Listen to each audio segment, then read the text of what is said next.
আমাদের এখানে তো গ্রে এরিয়া সব জায়গায় প্রচুর, মানে আইনগুলো ঠিক না। আপনি ধরেন এই যে উনি বললেন, এখন দেখেন আমরা অনেক কেস পাচ্ছি উইলফুল ডিফল্টার কিংবা ক্রনিক ডিফল্টার, কিংবা আমাদের কাছে ব্যাংকের ঝুঁকি কর্মকর্তারা আসেন আমাদের মিটিংগুলোতে, ডিএমডি মহোদয়রা আসেন, অনেক ব্যাংকের এমডিরা আসেন বিশেষ বিশেষ ক্ষেত্রে, বড় বড় ক্লায়েন্টের ক্ষেত্রে।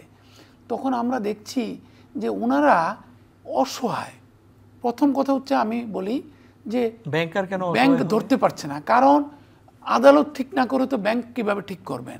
উনি যেটা বললেন আলটিমেটলি অনুচ্চারিত রেখে দিলেন, কথাটা হচ্ছে কি আদালত থেকে স্টে অর্ডার নিয়ে আসছে, উইলফুল ডিফল্টারদের পক্ষে আদালত রায় দিয়েছে, দেশের সর্বোচ্চ আদালত। আমি কি করব বলেন? আমি তো নতশিরে মানতে বাধ্য। যদি ওই যে দুইটা কোয়াজাই বডির দ্বারা কোনো অবজারভেশন না থাকে, আমি তো স্ট্রেট আমাকে বিবেচনায় নিতে হবে তাদেরকে।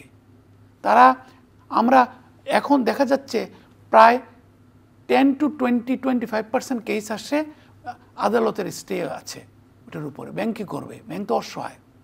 হাজার হাজার কোটি টাকা ঋণ কীভাবে দিল? এবং আমরা জলজন্ত দেখতে পাই কত বাদ দিব, কত উচ্চারিত লাউডলি ক্রিটিসাইজ করব বলেন। বাংলাদেশ তো একটা ভেরি ক্লোজলি হেল্ড সোসাইটি, সবাই সবাইকে চিনে। আপনাদের এখন সবচেয়ে বড় ইস্যু হয়ে গেছে আমাদের কিভাবে আমরা ফোনের তদবিরগুলা মোকাবেলা করব। মানে পিপল আর প্লামেটিং। আমরা এই সোসাইটিতে আমরা থাকি, আমরা তো অনেক কিছু আশা করেছিলাম এই যে এই চেঞ্জ ওভারে। আমরা কি পাচ্ছি? আমরা কি আশাবাদী হতে পারছি? আশাকে ধরে রাখতে পারছি? সো আমাদেরকে তো একটা আইল্যান্ড হিসেবে বিবেচনা করলে হবে না।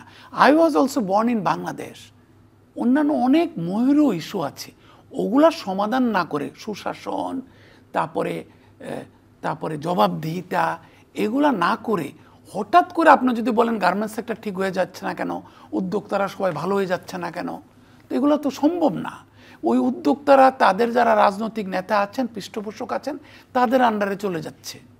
তো আগে একজন ফোন করতো, কোনো ফোন করার লোকের অভাব নাই, কিন্তু এখন নতুন লোক ফোন করে।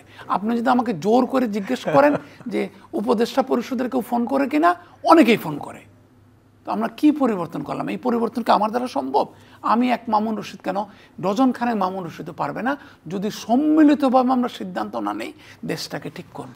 সামাল দিয়েছেন কিভাবে এত বড়? গভর্নর সাহেবের ক্রেডিট অনেকটা বাংলাদেশ ব্যাংকের ওই যে সৎ নিষ্ঠাবান কর্মকর্তাদের ক্রেডিট, অনেকটা ওনাদের মতো ব্যাংকের প্রধান ঝুঁকি কর্মকর্তাদের ক্রেডিট। ওনারা সরি বলছেন, বাস আমরা পারবো না বোর্ডে অ্যাপ্রুভ করাতে, সরি স্যার, হবে না। উনি আমাদের পরের দিনেই এলসি গুলোছেন, আগের সপ্তাহে পরের দিনই ফোর্স লোন করতে হয়েছে।